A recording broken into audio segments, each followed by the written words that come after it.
Les amis, bienvenue dans cette nouvelle vidéo. Mais avant qu'elle ne commence, j'ai quelque chose à vous dire. Cette vidéo n'est ni un dossier Satsujin, ni un petit Satsujin, ni même une histoire horrible. C'est juste un petit conte pour vous divertir. Alors, nul besoin de sortir vos petites papates et de faire tac tac tac tac tac sur le clavier pour dire « Oh là là là, la chaîne n'est plus comme avant ». Fermez les yeux et laissez-vous aller. Je vous amène tout de suite au pays des grenouilles.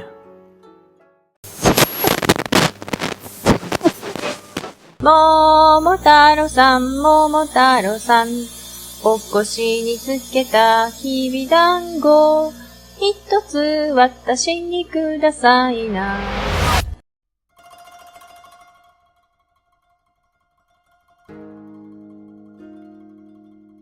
Il était une fois deux grenouilles qui vivaient dans la campagne japonaise. La première d'entre elles avait construit sa maison dans un fossé confortable tout près de la ville d'Osaka, face à l'océan, alors que la seconde habitait près d'un joli petit ruisseau frais et limpide non loin de la ville de Kyoto.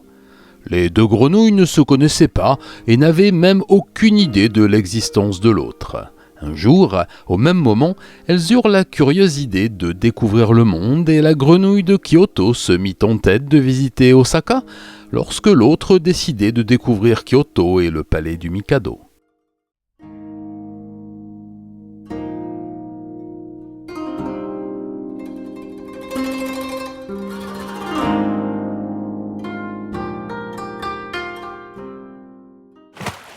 Un beau et clair matin de printemps, les deux grenouilles prirent la route, chacune d'un côté du long chemin qui mène de Kyoto à Osaka et vice-versa. Mais le voyage était beaucoup plus fatigant qu'elles ne le croyaient et elles n'avaient encore jamais voyagé auparavant. Lorsqu'elles arrivèrent à mi-chemin, une haute montagne se dressa devant elles et elles durent la gravir pour continuer leur route.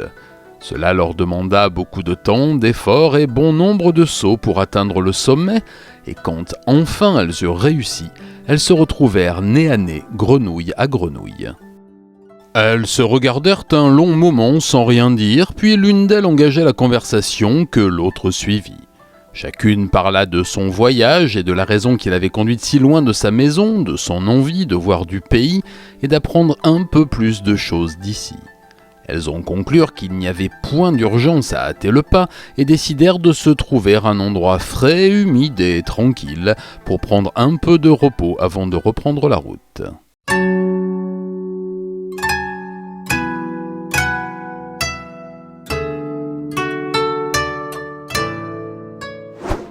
Quel dommage que nous ne soyons pas plus grandes, dit la grenouille d'Osaka. Ainsi, nous pourrions voir les deux villes d'ici et décider si notre voyage en vaut la peine. Oh, pour cela c'est bien facile, répondit la grenouille de Kyoto.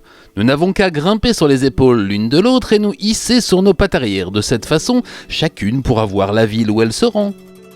Cette idée plut tellement à la grenouille d'Osaka qu'en un bond, elle se jucha sur les épaules de sa nouvelle amie qui s'était hissée sur ses antérieures. Elles se tinrent là, s'étirant de plus en plus autant qu'elles le purent et s'agrippant fermement l'une à l'autre pour être sûres de ne pas tomber. La grenouille de Kyoto se tourna vers Osaka et celle de Osaka vers Kyoto. Mais dans l'excitation du moment, les deux étourdies avaient oublié que leurs yeux étaient sur leur tête. Elles voyaient donc à l'opposé de la direction souhaitée une fois montées sur les épaules l'une de l'autre. Alors, au lieu de scruter la ville où elles souhaitaient se rendre, c'est celle dont elles venaient qu'elles observaient.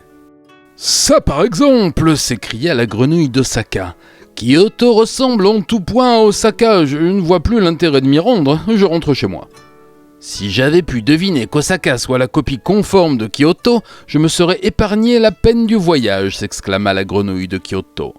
Puis, en prenant appui sur les épaules de son amie, elle sauta dans l'herbe et prit congé de façon fort polie avant de prendre le chemin du retour. Ainsi, les deux grenouilles crurent leur vie durant que Kyoto et Osaka, qui sont aussi différentes que deux villes peuvent l'être, étaient aussi semblables que deux petits pois.